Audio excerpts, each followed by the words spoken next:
I wanted to talk with you about some common sense rules that I try to follow in Latin America. These rules are not perfect, and these rules just represent my own personal opinion and experience. So this doesn't just apply to Colombia, Mexico.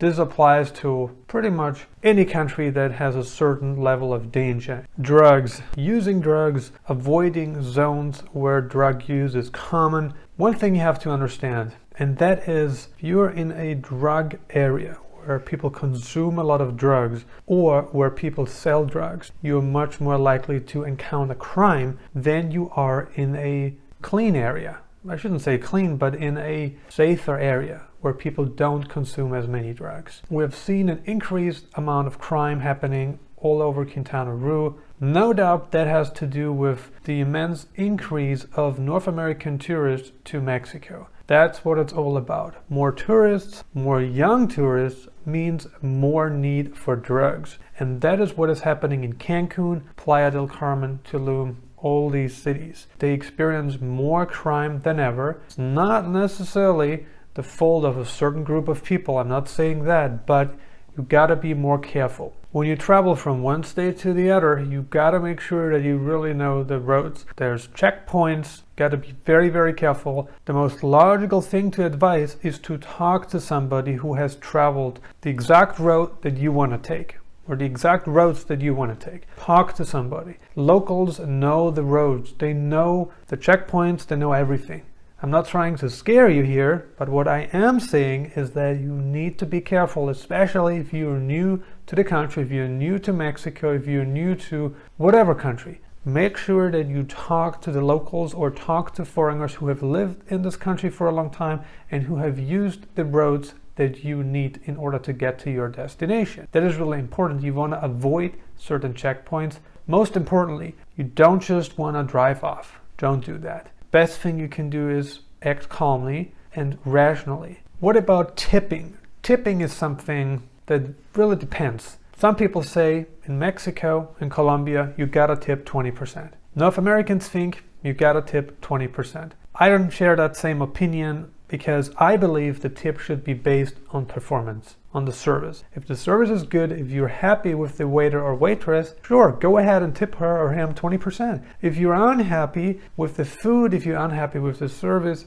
tip less. I do think that you should tip something, especially if you're being served, right? You tip for a service because you're being served. If you're really not happy with the service, with the food, and the waiter or waitress did nothing to make up for it, then you might consider not tipping at all. I do believe in teaching people a lesson. Some people only learn the lesson if they incur financial loss. That is something to think about. If I'm really happy, I might tip 10 to 20%. If I'm not happy, I might tip just 5 or 10%, right? That is my own opinion. Some people say, hey, you gotta tip 20% at all times. No exception. That's perfectly fine. You got to decide what you want to do. I'm just telling you here what I do. Something that will really change how you are perceived by the locals is, of course, whether you speak the local language or not. If you're in a country like Mexico and you make no effort to speak Spanish, you will always be a gringo. You will always be an outsider. You will always be a foreigner. Do you want that? Foreigners have disadvantages. Foreigners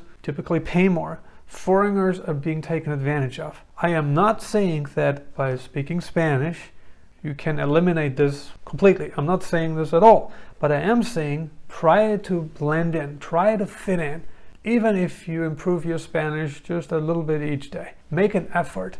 I see so many people that live in Mexico or that live in Asia, they make zero effort to learn the local language. And I don't think it should be like this. If you want to call yourself a citizen of a country, make the effort to learn the local language. It will help you not only for you to blend in, not only for you not to be taken advantage of, but it will also help you and it will make sure that you can integrate. If you don't speak the local language, you don't really understand people's personality, you don't understand what people are talking about you, even if they're talking about you right in front of you, you will not understand. But that's not the thing, right? You want to understand what people are talking about so you can resonate. You want to resonate with people.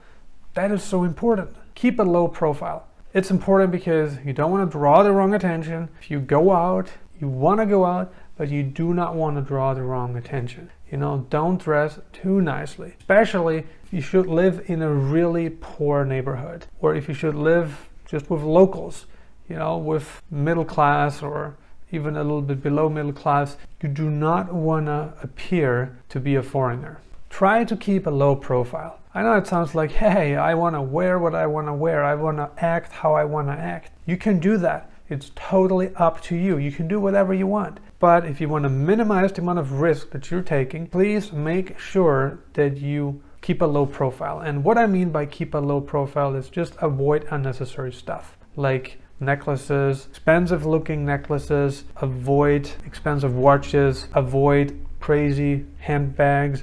Just stay away from flashy stuff. You don't need it. You don't need to stand out in a country that is much poorer than your home country. At the end of the day, you draw the wrong kind of attention that you don't want. Are there any other precautions that you can take in Latin America that I did not discuss in today's video? Leave a comment below and let us know. Consider subscribing if you haven't already. I'm uploading new videos on digital nomad locations, travel updates, and investment advice several times a week right now. And if you got some more time left, check out these videos.